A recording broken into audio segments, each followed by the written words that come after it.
The Touchsmart is back.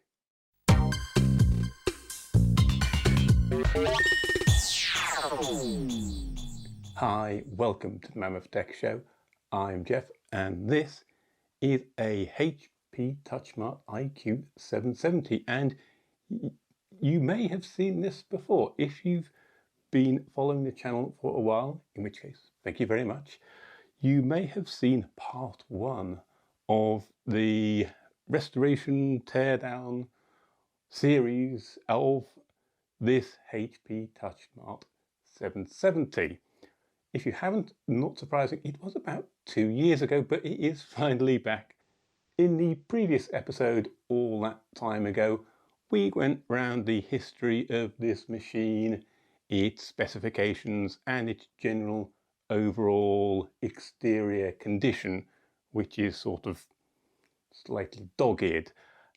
Now we're going to get on to the more important bit, what it's like inside. So let's get about taking it to pieces. First, let's remove this electrical tape that's not supposed to be here. Now the back panel can be released using this latch here. Initially, just the plastic back is released. However, with some further fiddling, the metal brace also comes free, and we make a discovery.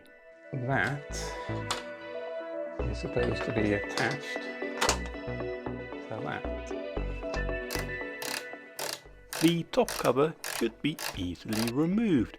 Just a couple of screws and off it slides. However, ours put up quite a struggle, and then we found out why. That's not good.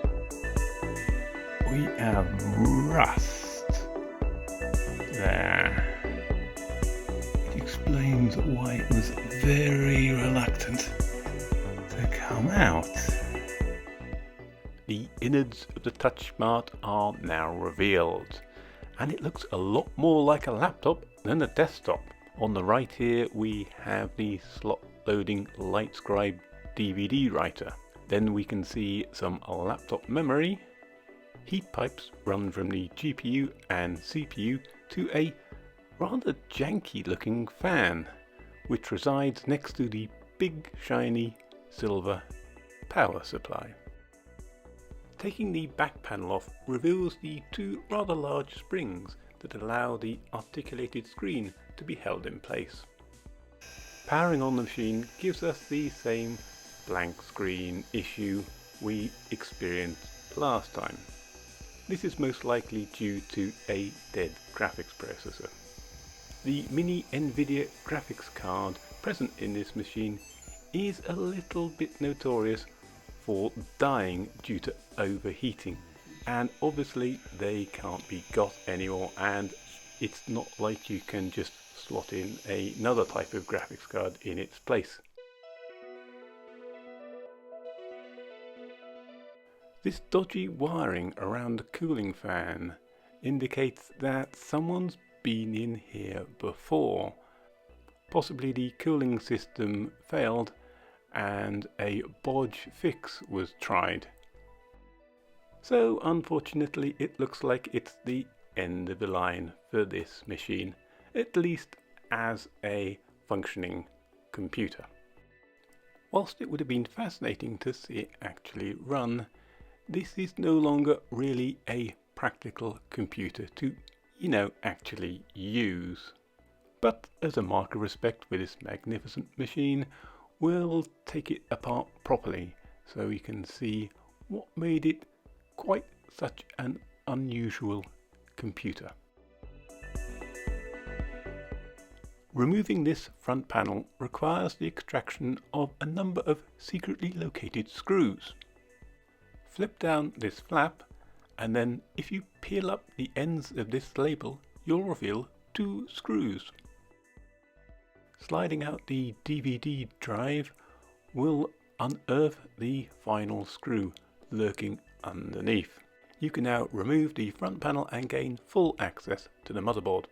Here we have the Touchsmart's twin heat pipe cooling solution, which was adequate enough for the Turon 64 processor, but not quite enough for that graphics card. But that big copper radiator does look rather cool.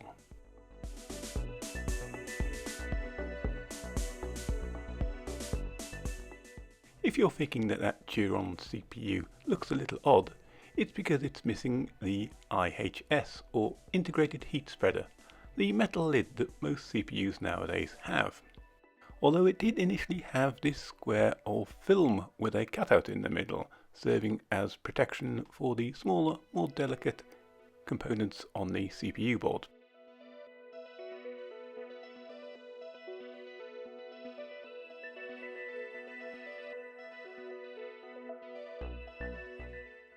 One feature you definitely won't find on a modern PC is hidden underneath the motherboard itself, and that's the TV tuner card. This is doubly obsolete as it's analog rather than digital.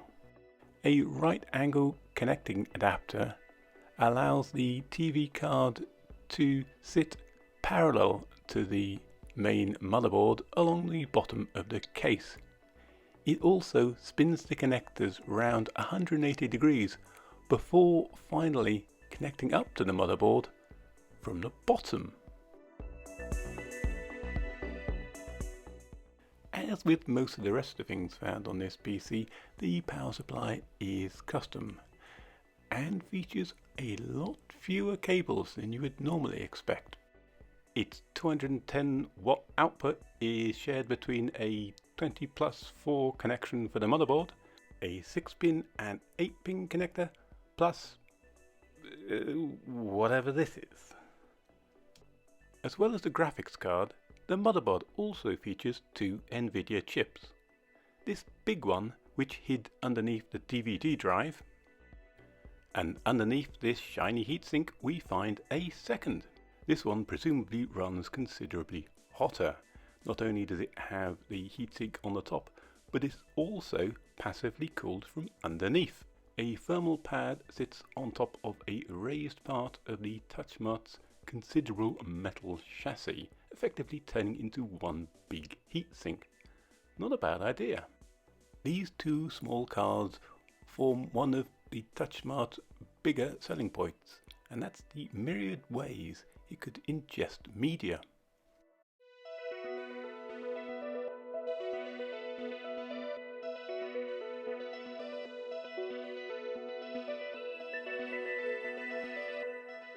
This Touchsmart represents a philosophy in computer design that we probably won't see again. The reason why this was one of the most expensive computers produced by HP is evident in the machine's hang the expense, no holds barred construction.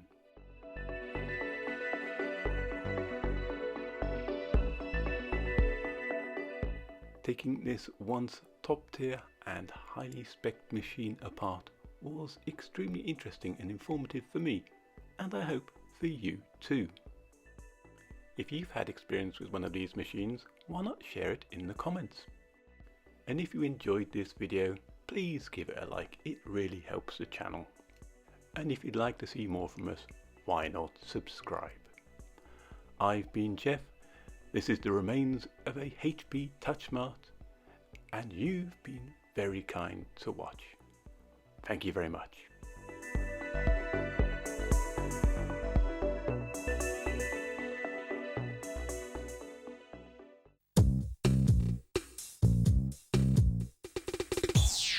Oh.